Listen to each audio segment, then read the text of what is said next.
guys all for kind of sharing and jumping on and stuff here. And so I see our special guest looking like he's walking down Hollywood Boulevard over there with his beautiful hair and his big Not not sunglasses. ex not exactly Hollywood Boulevard, but uh, I'm I'm I'm wandering the streets of Philadelphia by Penn University. But I'll take it. I'll take it. Yes, absolutely, absolutely, man. So I'm super excited, guys. Josh Schoenly has been a just such an amazing advocate. He adds so much value to agents with his different podcasts and stuff like that. So I am so pumped to have him on the call. And like he's there. What are you doing down in Philadelphia right now, Josh? Tell everybody. So so my one of our kiddos, my 16-year-old son, is throwing the disc at a national, it's the New Balance Nationals or something like that. And I already had to cancel once on Larry. And it wasn't supposed to be a conflict today because he was supposed to throw later in the day, but then they moved him up. So I said, Larry, I'm going to do the best I can on my phone, wandering around Philadelphia. Hopefully there won't be too much of that background sound. Yeah, we appreciate you being here. And again, this is one of the beautiful parts of technology and stuff as well, like that it allows us to make some adaptations and stuff like this. Absolutely. So Josh, like, man, some people are like, "Oh my God, he's the greatest, greatest ever. He's the goat, etc." Right? Like, there's a lot of great comments and stuff on you here. Give everybody some background. How long you been in real estate, my brother? I So I would say I started in real estate 2003 or 4 as an investor and got licensed in '07 or '08. I can't remember. It was January of '07 or '08. So That's uh, perfect. getting getting very close to the 20 years or 20-year yeah, anniversary of being licensed. Okay. And why in 2007? Like the market's starting to crash. Like, why do you think that was a good time to get in real estate? Yeah, that's a good question. My timing hasn't always been the best in this industry, if I'm being honest. I uh, It was around that time. So my first son was born at the end of 2006, and I was a teacher at the time, even though I was kind of dabbling in investing. I had some rentals, I was doing some wholesales, and so forth. And I wanted to see if I could go full time in real estate. And so when my son was born, I actually took paternity leave, which my principal and my middle school didn't even know was a thing. I had to like show him in the contract. No, it's right here, buddy. It's not just the moms that can take leave. I can too. And so in preparation for that, I got licensed to open more sort of avenues or opportunities in the industry, access to data, et cetera. And my primary intent at that point was working with investors and finding them deals, whether it be off market or on the MLS, and putting those deals together. I was at a small independent brokerage the first couple of years. I was #1 rookie in 2007. So it must have been 7. I think it was January of '07 I got licensed. So I was rookie of the year in '07, and I was #1 in units my second year at this independent brokerage. Just full transparency. It's not like hundreds. I think I did 46 or 48 units in my second year. Beautiful. Now, can I And stop you? boy, Can I stop you there that for a feels second? like forever ago. So I've done a whole bunch of things. Built a couple of companies, training and coaching agents, and reactivated my license in 2019 and came to EXP, and people ask me all the time, how do I like it? Or, what's my experience been? And I said that, that basically my standard answer is that they'll have to kick me out, or I'll leave when I leave this earth. So I could not be happier about choosing this company. The only regret I have is I don't share this story often because it's painful for me, and my wife is not around, so she can't hear it either. But Glenn offered a business partner and I back in 2012, somewhere in 2011, 12, or 13. He offered us a bunch of stock to bring our company under the EXP umbrella, and we thought he was crazy. So if we had said yes, I definitely would not be on this Zoom right now with all of you. So what are you going to do, right? Win some, you lose some. Wow, that's an interesting story, man. I had no idea, but that was a very valuable and expensive lesson there, my friend. No doubt. I can still remember seeing Glenn, meeting with Glenn. I can picture him perfectly wandering around these conferences like the Remax conference, and there was another big one that I can't remember back around that time. And him talking about the avatar and the virtual world and all of that. And, my partner and I, we were pretty technology heavy and I would say pretty forward thinking. And even we thought he was nuts. Turns out he was a visionary and we were nuts. Yeah. But sometimes it takes time to be able to see that. And I talk about people like this that are doing investments, right? Like, think about the outskirts of your town, right? Like Ryan, you're in the Denver, Colorado area, right? And where you just remodeled that home, had you bought that property 20 years ago or that land 20 years ago, it would have been pennies on the dollar, right? Because it was so far outside of the Denver metro area. And so it takes time, it takes patience, and it takes consistency of following your plan, no matter what it is, right? And Glenn just had a very clear vision. He just needed the right people to align with him to be able to really get some momentum and stuff going. And you see that with our group, right? Like, this mastermind call started with 3 people, right? Like, it was me, Robert Weichelt, and Jeff Russell. And we're like, shit, should we keep doing this, right? And we're like, well, look, we like talking to each other every Friday. So, we'll keep doing it. And we'll bring on some different guests. And we'll do this and we'll do that, right? So it takes some time and it takes some vision. And I just want to reiterate that, right? Because it doesn't matter what company, what business, what brand that you're doing. Know what you're working towards. Create those action items every single day and stay the course, even when you don't feel like it, right? Like, make some sort of effort and stuff there.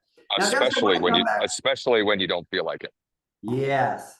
And so, Josh, I want to talk to you because your second year in real estate, you did 46 deals, right? By a show of hands, how many of you guys would like to do 46 deals today? Right? Like a couple of you guys, because I know you guys' production, right? Like, I see it, right? Like, there's a lot of you guys that should be raising your hand and stuff there. How in the hell did you do 46 deals your second year in real estate? What did that look like? So primarily focused on working with investors and putting together deals where they bought the property and resold it, quote unquote, on a rent-to-own agreement.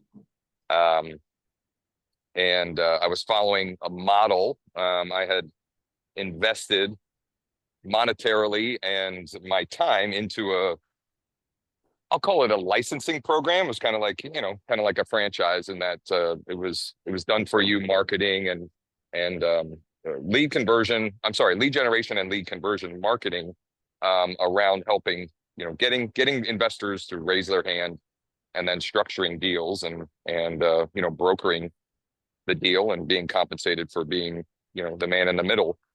And so that experience was incredible in a lot of ways.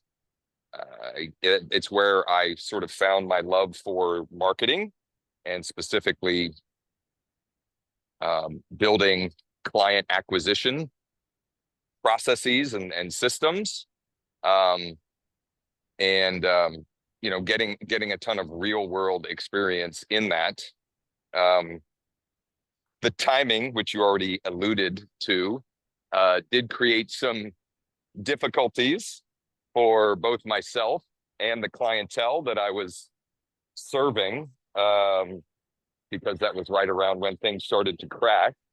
And so there was lots of painful lessons, both personally and as I was dealing or working with clients around that model. But just learned a ton from a marketing perspective, from a sales perspective, how to have difficult conversations, how to present deals, how to look at where the opportunity is, being a creative thinker and problem solver, et cetera. So though there was lots of pain during that time, there was also a ton of learning and experience and things that I still carry with me today, and I'm able to utilize. I found a shady spot here. Whew. It is hot here today. So I don't I, like probably many people, would not change. People will ask, what would you tell your 20-year-old self or 30-year-old self or whatever? And I'm sure there are things that I would like to say or tell that person, but we can't change any of that. So I'm grateful for all the experiences and the opportunities that I had, as painful as many of them may have been. Yeah, absolutely. It's made you who you are today to be Totally, able to add more value to other people, right? Like totally. it's a huge aspect. So it sounds like you came in, you had this rock star journey to start, and then you kind of got out of real estate and came back in 2019. Am I understanding that correctly? Yeah, well, it got out in the sense that I wasn't actively transacting. Okay. What I realized during those first few years is what I was most passionate about was the marketing side and the client acquisition side. Um, before I got licensed, and even as I was doing um, some investing on my own, I was also exploring other business opportunities, business models, MLM, network marketing, et cetera. And the disconnect for me always came back to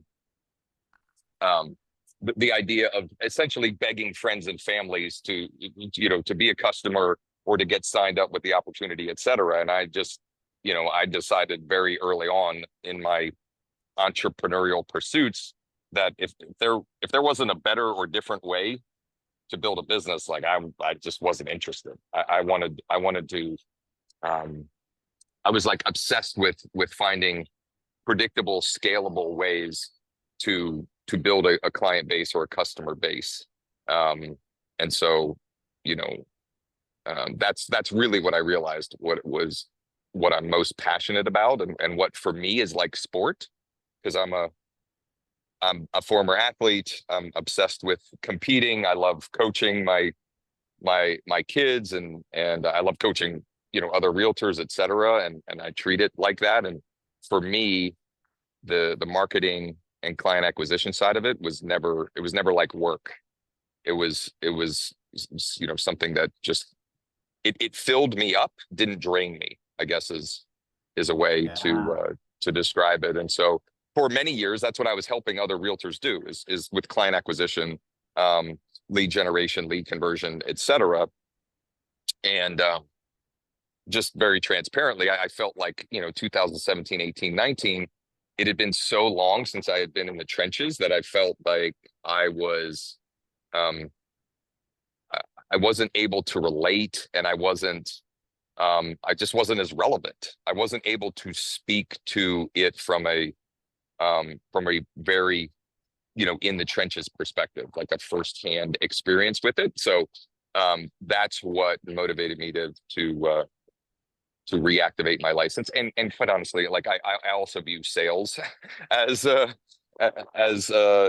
game as well. So I could take what I had learned over the years and apply it to my own business. And with this wonderful business model we have at EXP, then also be able to help others do the same. And instead of charging for training and coaching, just learn revenue share. Yeah, you can actually just kind of lean in and have a vested interest in their growth, right? It's That's really right. beautiful. So tell me, like tell me, like you've been here since 2019. What's the size of your group now, my friend? So I am embarrassed to say that it is and I'm embarrassed. I'll unpack why. Currently it's in the low 50s. Okay. The at its high point, I was around 100, and two main reasons why. The sort of retraction, let's say. Number one is my own distractions and chasing too many shiny objects, and number two, not not doing a good enough job of figuring out how to duplicate. So while I am, as I said, sort of embarrassed at that number, I'll also sort of prop myself up a little bit in that I've personally sponsored, I think, close to 100 agents. I have to check exactly. Okay. And I've lost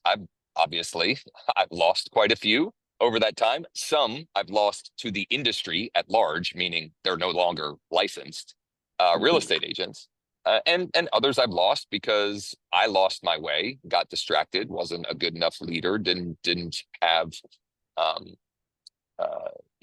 didn't, again, do a good enough job of creating duplication and systems that more people could easily plug into. It was too reliant upon me, I guess is Yeah, that gets heavy when simple you're way to look carrying at it. all of that by yourself, right?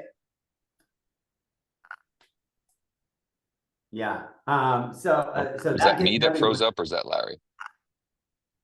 Is that me or Josh? Which one? I think that was Josh. Okay, that was Josh. Okay, that was you. That Okay, it froze was up me. there. I'm sorry. Yeah, No worries. go ahead. Sorry. I want to point out a couple of things here, right? Like one, when you're doing everything yourself, that shit gets really heavy, right? Like there is a limited time frame that you can carry it. And some of you guys are really strong and you can do that for a long ass time until you can't, until finally you just snap, right? And you're like, F it, like I'm getting out of real estate or whatever it might be, right? And so right now, like when there's this lull in your business, this is where you got to build the systems and the scalability. So I want you guys to take that away. Two, he said, right, that how many of you guys have got distracted along this path to success that you're on?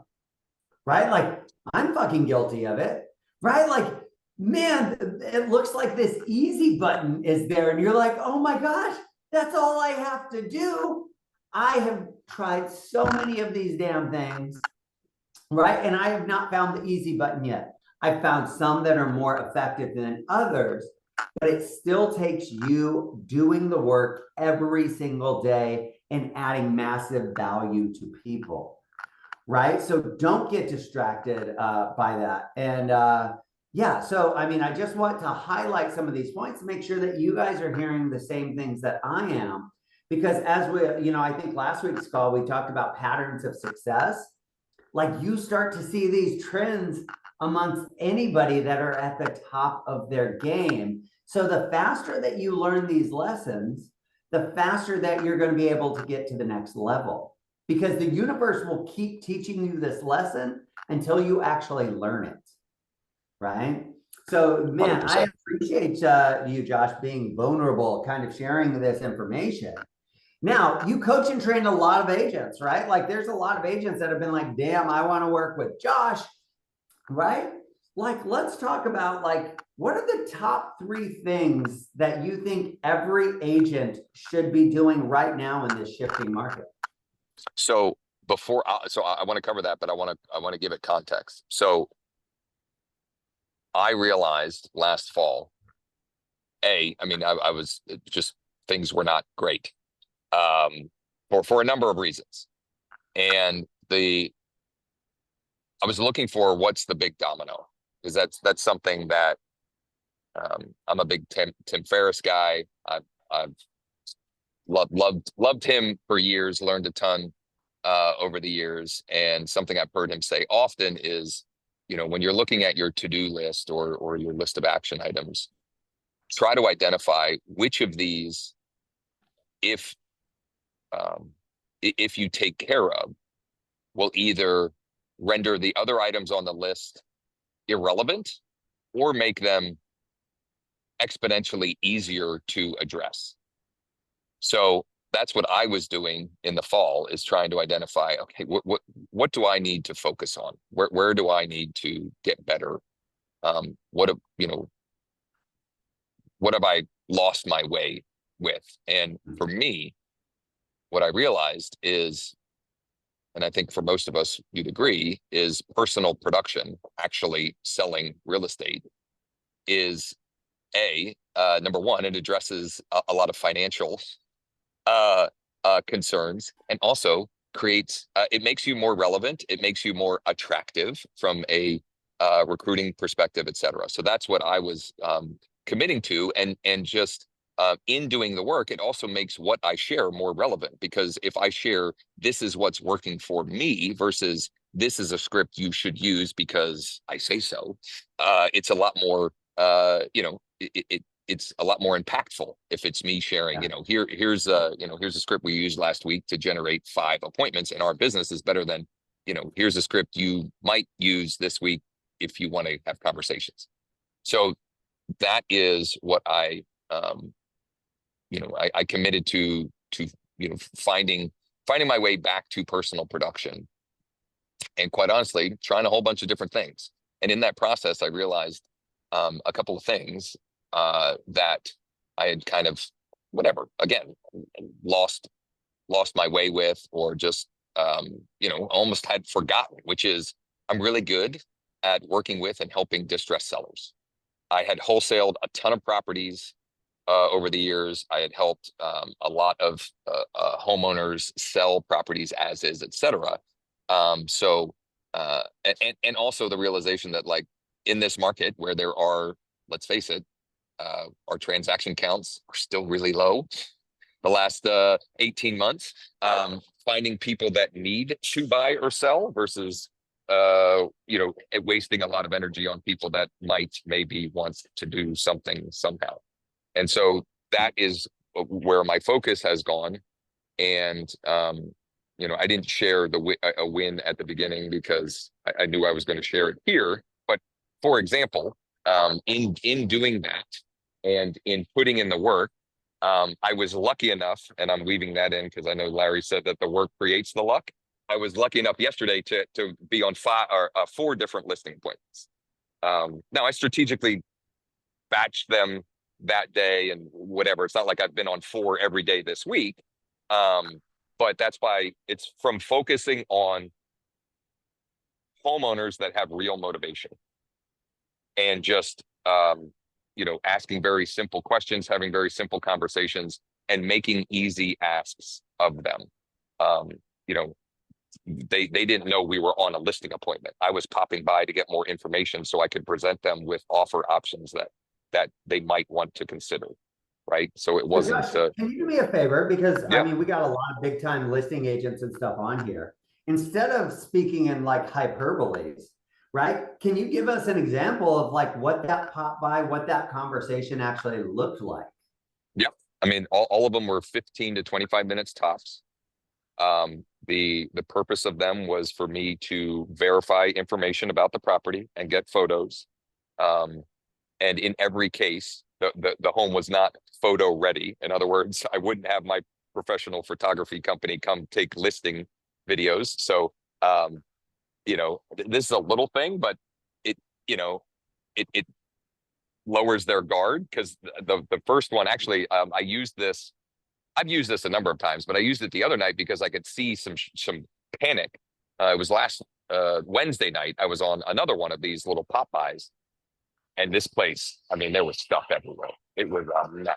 I mean, a Real mess. quick question. So are you just randomly stopping by old clients' houses? No, Are you no, selling to okay. them? I'll, Like let, when you let, talk about this, like give me some context here. yeah. So let me give the script that is working for me to get all the photos I need without the person panicking that like their house and their mess is going to be all over the internet. So all I'm saying is I'm just taking photos for myself and my partners. We're not sharing these with anyone else. So that immediately lowered the guy's guard. I got all the photos I needed to take the next steps in the process. You had asked where how am I getting these appointments? So Yeah, yeah. Are you just I'm randomly like showing up and being like, right. "Hey, can I take some pictures of your house, dude?" Right? Yeah. Like how are you even getting to the appointment? Okay. So several ways that I'm getting appointments right now. Number one, for sale by owners and old expireds. Okay, a little bit of different approach with each. It's not a big a deal to take photos on the for sale by owner ones, right? Because they're they're already publicly for sale. The old expireds, depending on the scenario, they may or may not have some trepidations about that.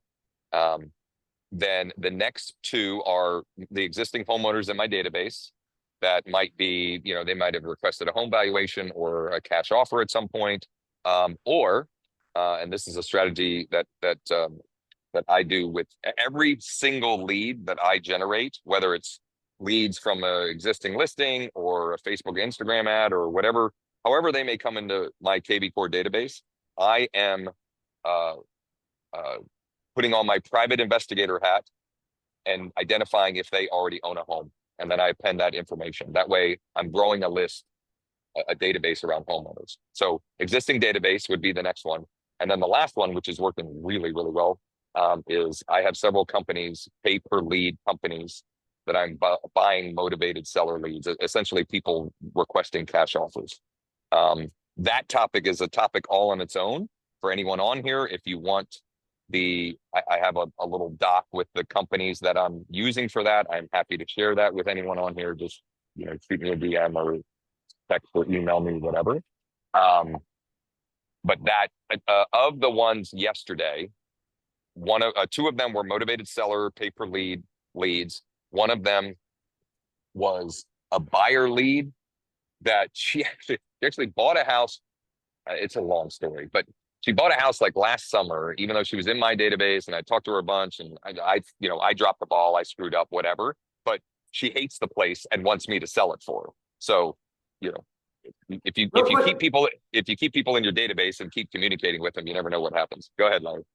I just want to point out, like, how easy would it have been for him to be like, I did everything that I could. I continuously reached out to her. I called her, right? And blame that on her. But do you guys see what he just did there? And this has came up multiple times, is that he looked inside and to be like, well, what could I have done better? How could I have done this? It wasn't the company, it wasn't the person, it wasn't this. It was like, what could I have done better? I want you guys to pick up on that because that's a huge growth opportunity for most of us because it's easier to blame everybody else than think about what we could actually do better. Proceed, my brother. Yeah, no doubt. And the other one yesterday, he was in my database. I don't even remember where he came from originally. I could look it up in KB Core. And he just, he responded to a market update through KB Core, or maybe I send a monthly home value update with iList through KB Core. He had replied to one of those and was looking for a CMA. And so I said, and this has been killing it for me. This is like the simplest, dumbest thing in the world. But if you would all start doing this, I guarantee you will get more appointments and be able to do these pop pots. Look at your calendar. And when you're out on appointment, like if you have appointments in certain area Thursday afternoon, go and find the people in your database that have a home in that area and just ask, hey, I'm going to be in your area Thursday afternoon. It looks like, a couple months ago, you had requested a cash offer or home value update. Would you be open to me popping by, taking a quick tour? That way, if we have a client who might be interested, we have a better idea.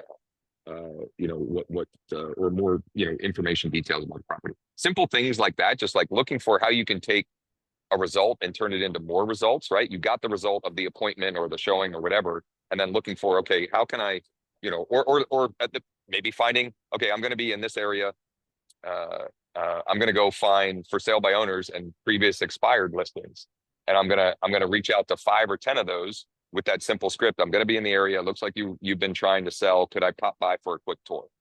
Well, why are you popping by? Well, we have an out-of-state private client that might be interested in making an offer on your home. And the first thing they're going to ask me is, do I have pictures of the property? So I can stop by 10 or 15 minutes, get all the pictures that I would need. That way we can get you an offer if they're interested. That's it. So I don't know. I think I myself included, we oftentimes make things more complicated than they are. Just ask and be okay with the few people that get pissed. And just know that if you ask enough, you'll get yeses. And that's all you're looking for, is more yeses or more maybes. Anyway, back to the fellow that requested the CMA. I said, hey, I'm going to be, he requested on Monday. I said, I'm going to be in the area Thursday afternoon. Could I pop by for a quick tour? That way I can get you a more accurate number than just what the internet thinks your property is worth. And I also asked, I should find the language, but then I asked a clarifying question. What has you interested in getting an updated CMA? And so he said very simply, I think it's time for me to downgrade or downsize. Yeah. And this is the problem, right? Like a lot of times we want to sell things, right? And when you just ask the right questions, your clients will tell you what they need. And now you guys can become these professional problem solvers, guys. And so I think that's absolutely huge. And I appreciate you just kind of sharing some of that insight and stuff here. And I do want to get to a couple of other things and then leave a couple of minutes for questions. So I'm going to kind of shift gears here a little bit, right? Like, we've been doing a lot on the co-sponsoring side of things, right? Because like my group has a particular niche of this REO, this default side of things. You have a different niche on the investment side of things and this and that.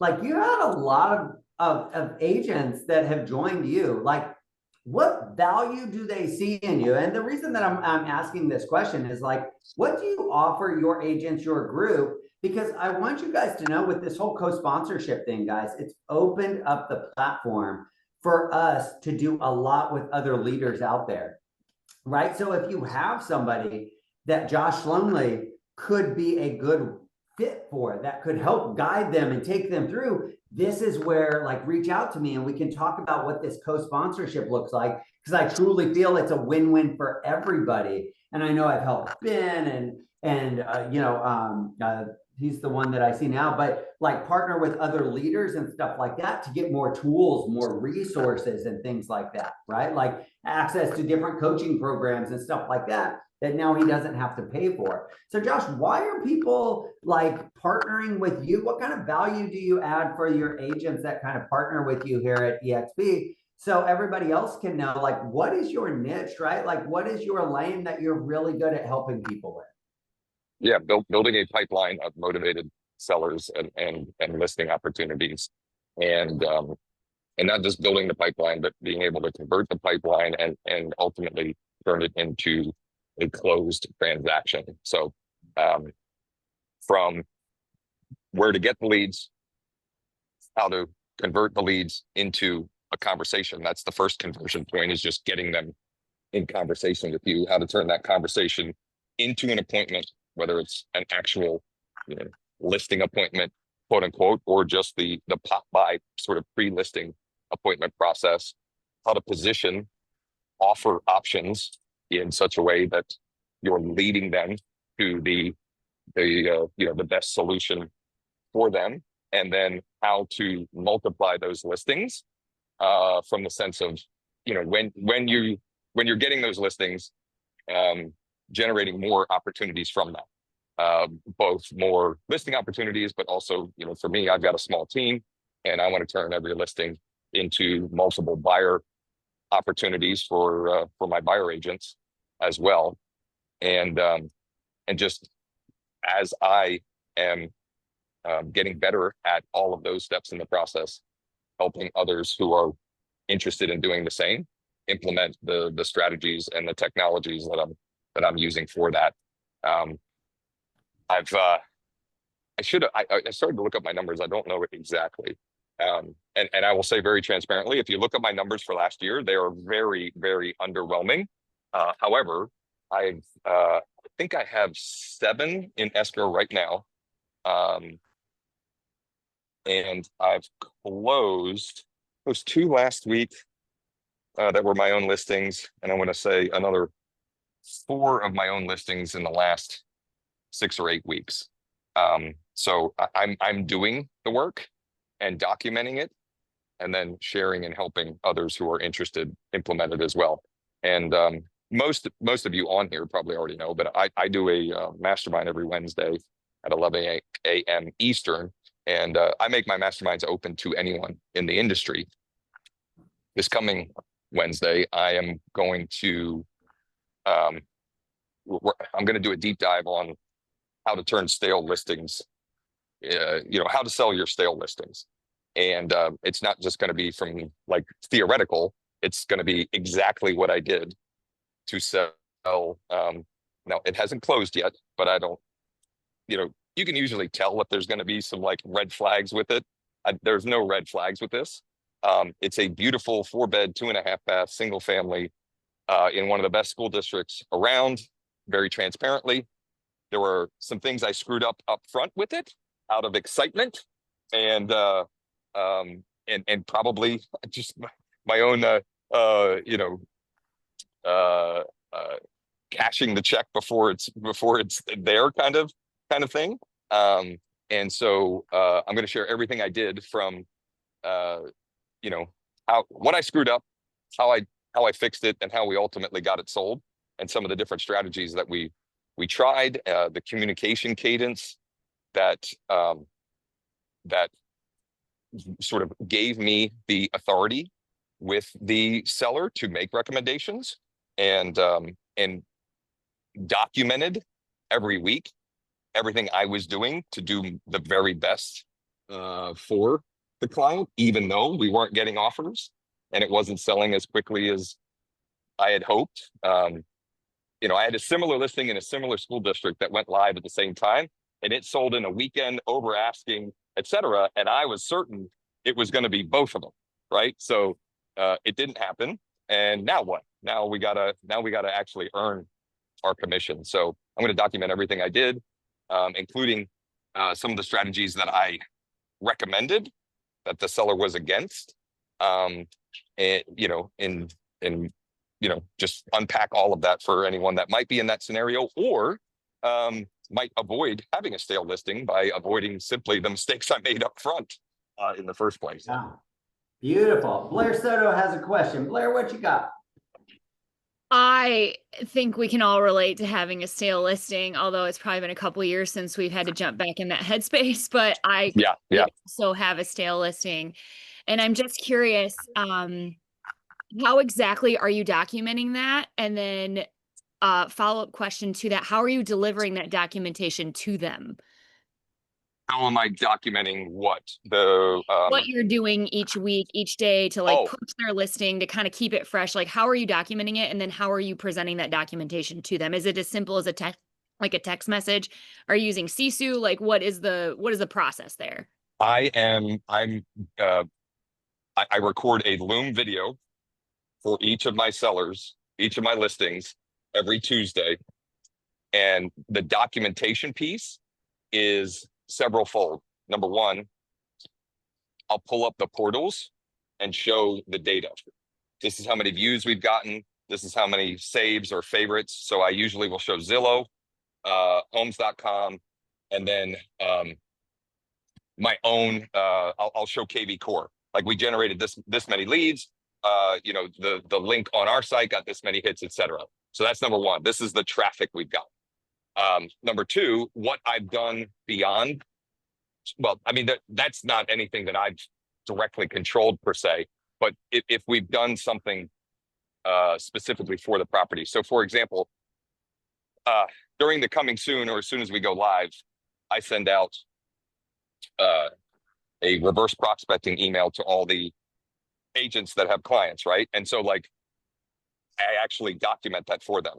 I sent your listing out to 327 agents who have clients that your listing fits their criteria, and I actually like show them, like, it's not just even me communicating, like this is the number that was sent, this is the email that we sent, etc.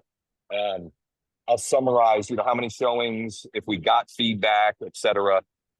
So I mean, some weeks it's 60 seconds. Depending on if it goes longer, they tend to be a little bit longer, because I'm also then I'm sort of planting seeds of things we might consider. Even unique strategies. So like, obviously for most folks, a price reduction will spark activity. With this listing, and where I think it applies, before I go for the price reduction, I'll go for a seller credit to buy down the rate, or for a buyer to use towards closing costs. And then what that number ends up being, which happened on this one, we ended up reducing it by more than the number he was even willing to credit seller closing costs, right? So I'll have it better documented on Wednesday, including like a checklist. I already have the checklist built out and so forth, but that's a little bit of what is included in the process that I follow with that. And I think I'm in a market that's not super competitive, and isn't very like tech savvy. So if you're in one that is super competitive and tech savvy, you might have to get a little bit more robust with what you're doing as far as that goes. But for me, that has been that has been more than enough to keep my clients informed and to demonstrate, look, I'm doing everything I can, and there's only so much I can do. And this is what the market is telling us. And I'll also say very, very transparently, like, I owned it with this guy. We priced it wrong, is the reality. Because as soon as it was at we started at 575. And as soon as we dropped it to 550, we were under contract in less than 2 weeks. And I don't know who was chiming in there, but like, I thought I priced it right, but obviously I didn't, right? I missed something in my evaluation of it. And he may not have agreed to 550 upfront anyway, because he was thinking we were going to be at 600. So it might have even been a win in my favor for that. And